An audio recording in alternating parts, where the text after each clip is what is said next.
Hi viewers, అందరికీ నమస్కారం. Welcome to Sravya's recipes. Hi అండి. ఇవాళ మన రెసిపీ అన్నం తాలింపు. మనకి ఏ ఐటమ్స్ లేనప్పుడు అన్నం తాలింపు చేసుకోవచ్చు. జస్ట్ ఉల్లిపాయ పచ్చిమిర్చి చేసుకొని అన్నం తాలింపు వేసుకోవచ్చు.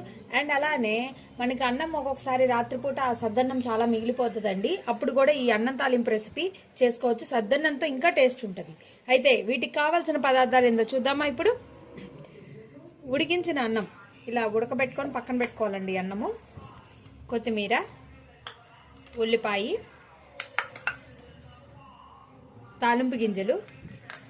యాక్చువల్గా ఎండుమిర్చి చేయాలండి. ఎండుమిర్చి బదులు ఈ ఉప్పు మిరపకాయలు వేస్తున్నాను నేను, టేస్ట్ బాగుంటుంది. బఠానీ ఉంటే వేసుకోండి, లేదంటే ఆప్షనల్. పచ్చిపప్పు, పచ్చిమిర్చి, ఉప్పు, కరివేపాకు, పసుపు, ఇక ఆయిల్. ఇక ప్రాసెస్ స్టార్ట్ చేద్దామా. పొయ్యలు ఇచ్చి బాండి పెట్టుకోండి, ఆయిల్ పోసుకోండి. ఆయిల్ వేడాక తాలింపు గింజలు వేద్దాం. తాలింపు గింజలు, ఉప్పు మిరపకాయలు. ఈ ఉప్పు మిరపకాయలు లేకపోతే ఆప్షనల్ అండి, ఎండుమిర్చి చేసుకోవచ్చు. పచ్చిపప్పు,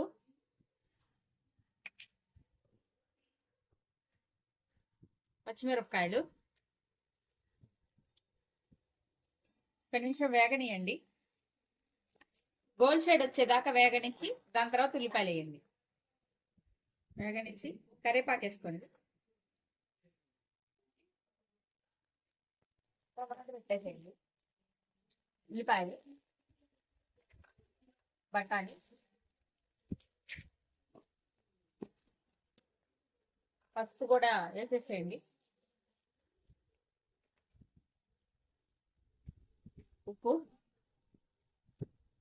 సరిపడా, ఉప్పు అన్నానికి ఎంతైతే పడుతుందో సరిపడా ఉప్పు వేసేయండి. ఉప్పు వేసి త్వరగా మగ్గిద్దని వేస్తున్నాను. ఇంకా వేసి ఉల్లిపాయలు మనకి వేగేదాకా కలిపండి. ఉల్లిపాయలు వేగాలండి. చాలా సింపుల్ అండి, ఈజీ ప్రాసెస్ అండి, కష్టపడాల్సిన అవసరం లేదు. ఇప్పుడు చూసారు కదా, మంచిగా వేగిందండి. ఇప్పుడు అన్నం వేసేసుకుందాం. ఉడకబెట్టిన అన్నం ఉంది కదా, అది వేసేసుకుందాం. అన్నం వేస్తానండి, కలిపండి. చూడండి, మీ తాలింపుకి, మీరు వేసుకున్న తాలింపుకి ఎంత అన్నం పట్టిద్దో మీకు తెలుస్తుందండి. దాన్ని బట్టి కలుపుకోండి. దీనికంటూ లెక్క క్వాంటిటీ అంటూ ఏమి ఉండదండి. ఈ ప్రాసెస్ అంతా కూడా ఎప్పుడైనా మంట సిమ్లోనే పెట్టుకోవాలండి, ఫ్లేమ్ పెంచకూడదు. సిమ్లోనే పెట్టుకొని చేసుకోండి ప్రాసెస్ అంతా కూడా. ఒకసారి ఉప్పు చూద్దాము, ఉప్పు ఏమైనా పట్టిద్దంటే మళ్ళీ వేసుకుందాం.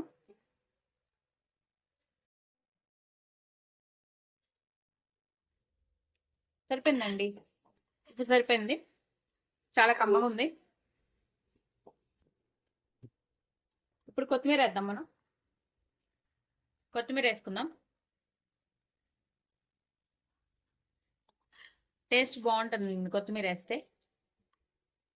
దేంట్లో అయినా కొత్తిమీర ఫ్లేవర్ బాగుంటుందండి.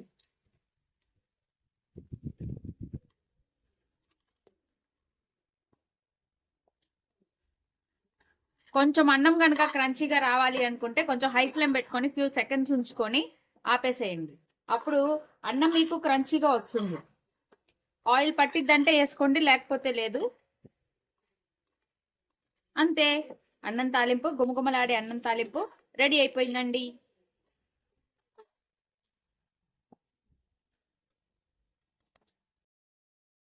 ఈ వీడియో కనుక మీకు నచ్చినట్టయితే ప్లీజ్ లైక్ చేసి, షేర్ చేసి, సబ్స్క్రైబ్ చేసుకోండి. Thank you for watching Sravya's recipes.